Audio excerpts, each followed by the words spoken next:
Topic लेकर आए हैं जो कि एग्जामिनेशन नीट और सारे कॉम्पिटिटिव एग्जामिनेशन साथ ही बोर्ड एग्जामिनेशन के लिए बहुत ही इम्पॉर्टेंट है।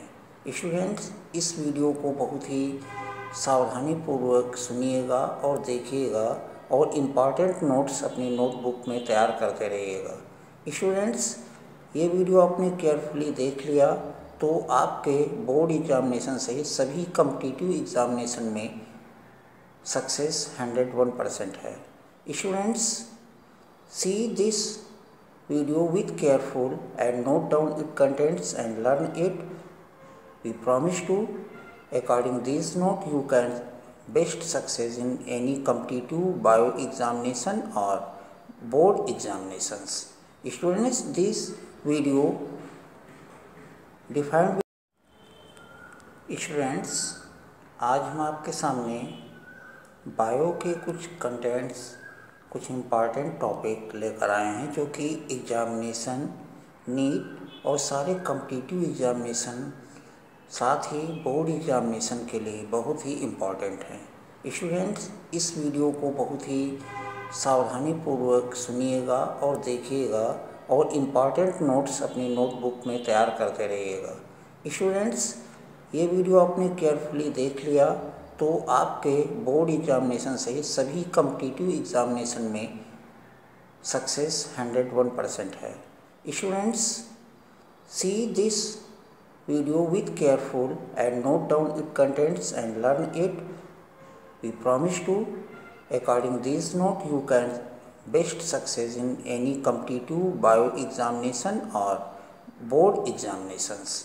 Students, this video defined with both language, Hindi or English languages. Student, see carefully and understand. If you feel any type query, you can comment. And yes, number 1 YouTube channel, Study with Prince Sir.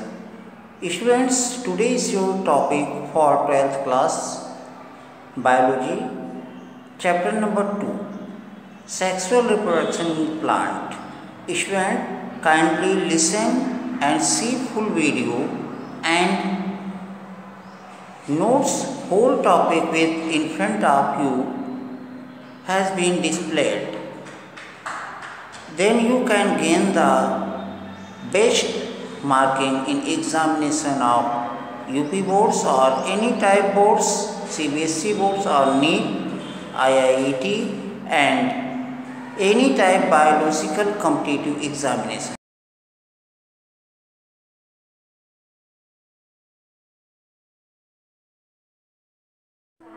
Students, chapter 2, sexual reproduction in flowering plants. Students, आज आपका topic है अध्याय 2, पुष्पी पादपों में लैंगिक जनन। In flowering part, 60% angiosperm pollen grains are shed at 2 cells stage, while other generative cells undergoes mitosis from 2 male gametes. It's called that 3 stage or 3 cell stage. The availability of pollen grains of the phloem grains of they are shed depends upon the temperature and the humidity. Its range from 30 minutes or few months. Students, लगभग 60% angiosperm pollen grains जो है mitosis division में mail और female जायांग द्वारा अपनी नई पीढ़ी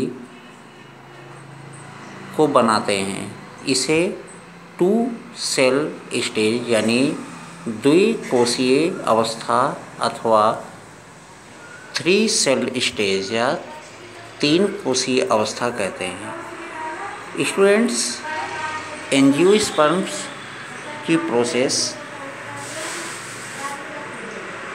इस प्रकार से होती है। जब पुंकेसर स्त्री केसर से मिलता है जाके, तब ये माइटोसिस डिवीजन करता है। इसमें 3 सेल्स एक साथ बनते हैं। लेकिन ये प्रोसेस परागण प्रोसेस कहलाती है। ये जब ही संभव है जब वहाँ का वातावरण और तापमान तथा नमी उसके अनुरूप हो, और ये 30 मिनट या कुछ दिनों में संपन्न होता है।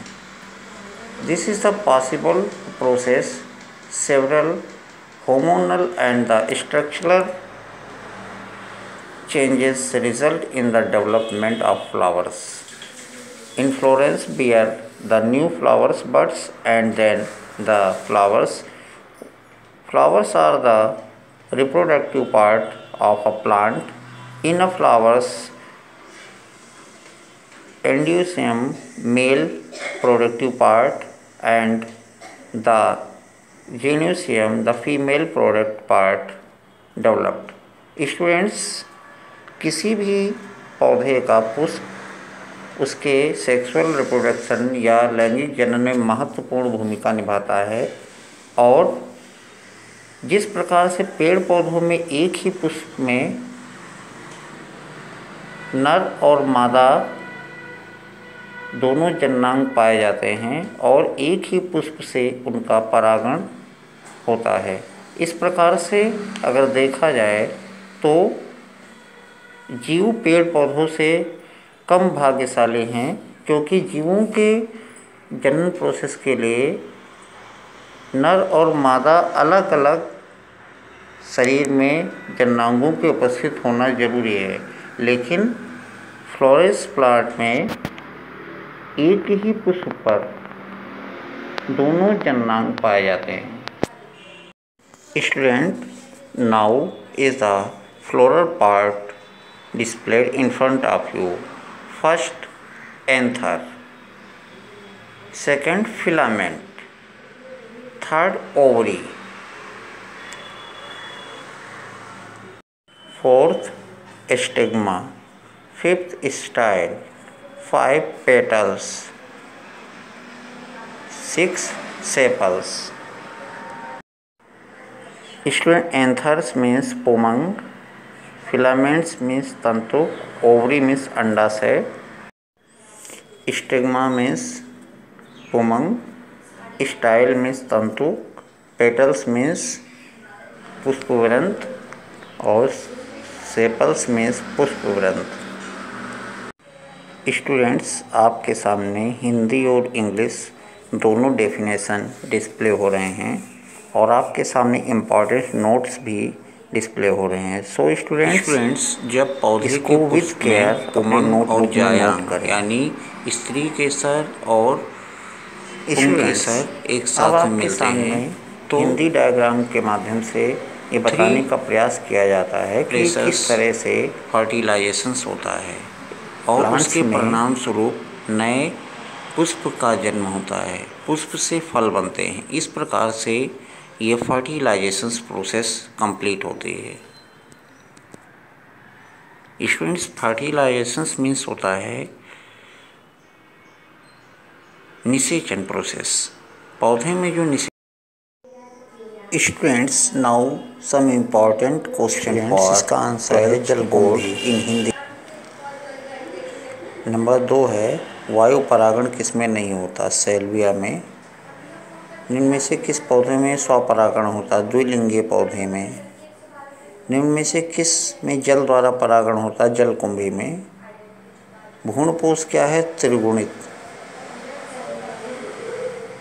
भ्रूणपोष के सेंट्रल कोशिका है द्वितीयक केंद्रक। इनमें से कौन सा कायिक प्रवर्धन नहीं है? इनमें से कौन सा कूट फल है? सेब। भ्रूणपोष का क्या कार्य है? भ्रूण को पोषण देना। भूमि फलनी फल है मूंगफली। अनिषेक जनन सामान्यतः होता है अंगूर में। पृथ्वी के पादपों में लैंगिक जनन निम्न से कौन सा भाग होता है? फूल।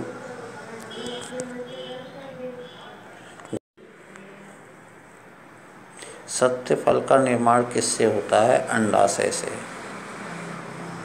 स्त्री दल का चक्र बनाता है इनमें से सभी: स्टिग्मा, स्टाइल और ओवरी।